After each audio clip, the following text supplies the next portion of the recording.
Hey guys, Sean here.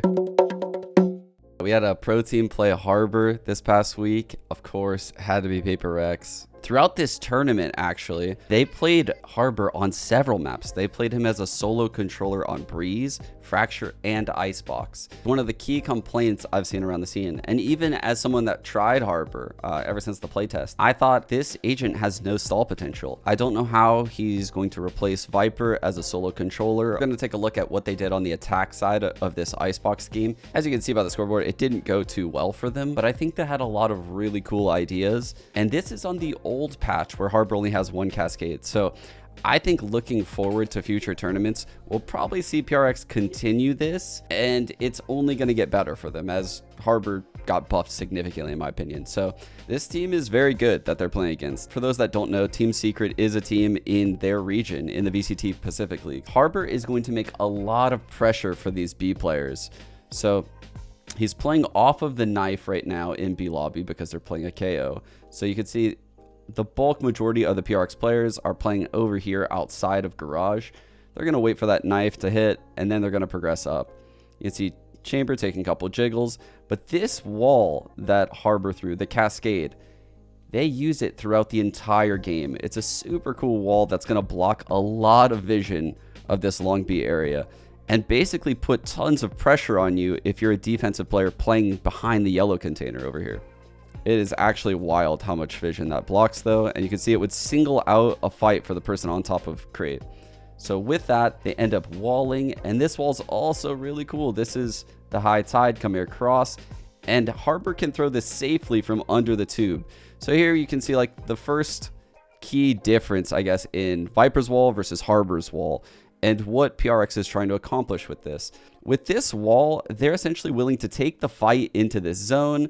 They want to single off top site. So if you're playing in the top site, you're going to have to commit to a fight pretty aggressively.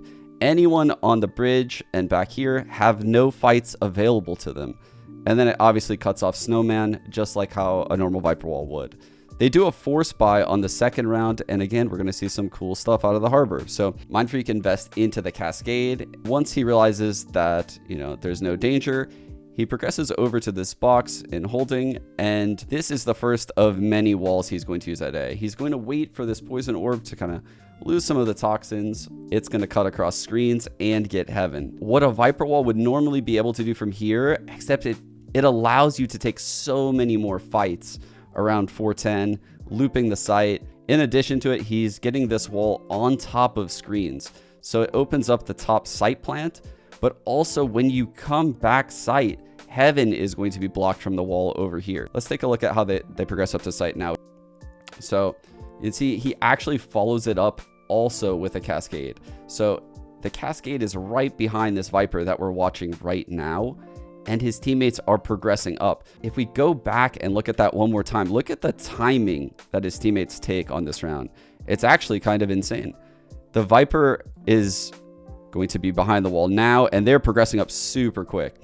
I would say if this were dry run a couple more times, Jinggg actually doesn't even die there because the timing is slightly off for Jinggg, but it was perfect in F0rsakeN's POV. You can see like the wall blocked his vision completely, and then he's hot on the tail of Borkum right now. This round is one of the few rounds we're going to get to see Harbor or mid. So one of the key differences between Harbor and Viper is the ability to activate this orb mid on Viper. You could see a lot of the complaints about Harbor being a solo controller were around this on Icebox. This was one of the key things, this orb. The way that PRX deals with this is kind of interesting, so let's take a look at this round. You can see right here, we're going to have a Sova shock lineup, which is going to break the kitchen trip. Simultaneously, they are knifing tube. So they're basically saying, if you are pushing tube right now, we are going to know and you are going to be suppressed. Your trip in kitchen, we are going to shock that. And we are also going to deny your vision of mid with this Harbor orb. So if you're watching through this way, you won't know if we're going up tube. If you're watching from this way, you won't know if we're pushing through. It creates this weird dynamic for defense where they have to put a lot of focus on mid because of this trio pairing of utility. So there's the shock breaking the trip. And you can see immediately Sova's droning to clear over this orb. There could be someone in the orb. There could be someone in tube. And you can see now he's going to shock the tube. So this has put an immense amount of pressure on these players right here. You can see they're all focused on mid. The counter from Team Secret in this scenario is, okay, if this orb goes up mid, we can't just spray it down every time, because they could just run through the orb or say updraft on top tube, and they could punish you very easily. They approached it like this. They have the Sova shocking. They have Sage actually look over in this direction and slow under tube. And then they have Viper also molly the orb. So if you enter this orb, you are going to get destroyed by utility. And this is Team Secret's counter to this Harbor orb mid. Meanwhile, you can see actually the Harbor is approaching the A site and going to do a similar wall to what we've already seen. Except this time, I believe Mindfreak was actually trying to get this wall on the rafters the entire way. This crate right here would block the pathway of anyone getting behind it. You can see the dart back site. And immediately Jinggg is taking this back area and actually pushes below heaven, but gets spotted.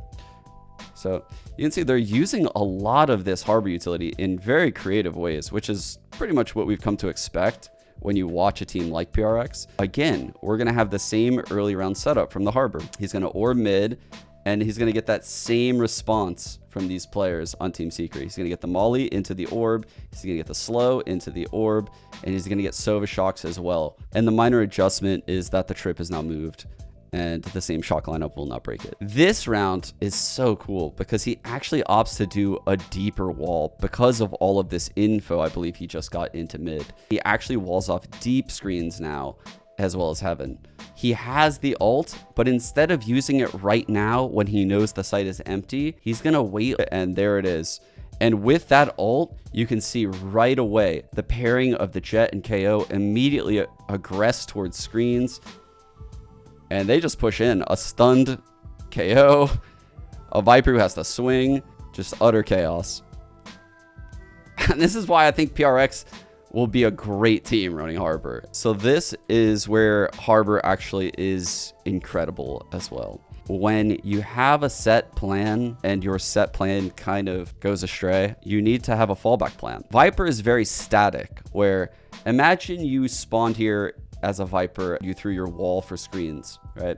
You can't pick it back up. It's stuck there. Whereas with Harbor, at worst, you're gonna get another wall in 40 seconds. So he actually cascades mid this round, which is super cool. So cascades mid, so that way it denies vision of anyone in these zones and basically creates a lot of false pressure on the tube. And he starts to head back towards A, but you can see his team is likely telling him, okay, no, this isn't the play. The Viper ult is here. We don't have a lot of utility to take through this. Let's do a mid B.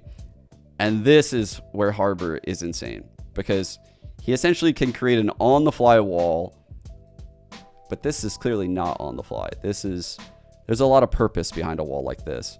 This is such a cool wall. He's walled across mid, which blocks Boiler for a mid B. It'll block all these lines for under tube from the A side. But in addition to that, he's put that early round pressure on the Sova to make them think, hey, I could be lurking up the tube. Once you were to get into kitchen, you would be taking ones, like one-on-ones, with anyone holding this angle. And in addition to all that, it obviously creates a lot of really cool fights coming under the tube.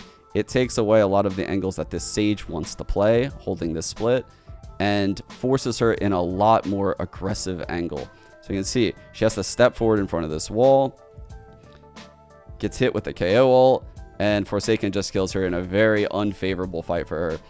Mindfreak throws an orb mid as well, just in case anyone were to spam through this smoke. The orb would protect his team coming under the tube, and he steps in it. And this is something I think a lot of Harbors are going to do. They're going to play inside their orbs, because for those of you who haven't tried it yet, going in and out of the Harbor orbs is not like going in and out of a Omen smoke. You lose vision for a little bit longer. And I think the Harbors in those smokes will have a big advantage. Just another really cool, early round method from the Harbor, developing into a super cool, like mid-round take with a uber creative wall. That's it for the Harbor video. I'm still not sure. I'm not sold on Harbor being a 1-1 replacement of Viper, but they did show me it's viable. And I think a lot of these rounds were swing rounds that could have very easily gone PaperX's way. With a second Cascade coming into play, I think Harbor's potential on the map increases drastically. One thing to keep in mind when you're watching a VOD like this is this working out for PRX because of the uniqueness aspect of it? Or is this something that's going to be there for the long run as a meta? That's to be seen. What's going to start happening when we see the counters to these ideas, right? Like flashing through the wall, disrespecting the utility a little bit more. Harbor could see a lot of play into the future based on this one VOD alone. I think PaperX has laid the foundation in several ways in the past for innovative plays, and it's clear they're doing it again.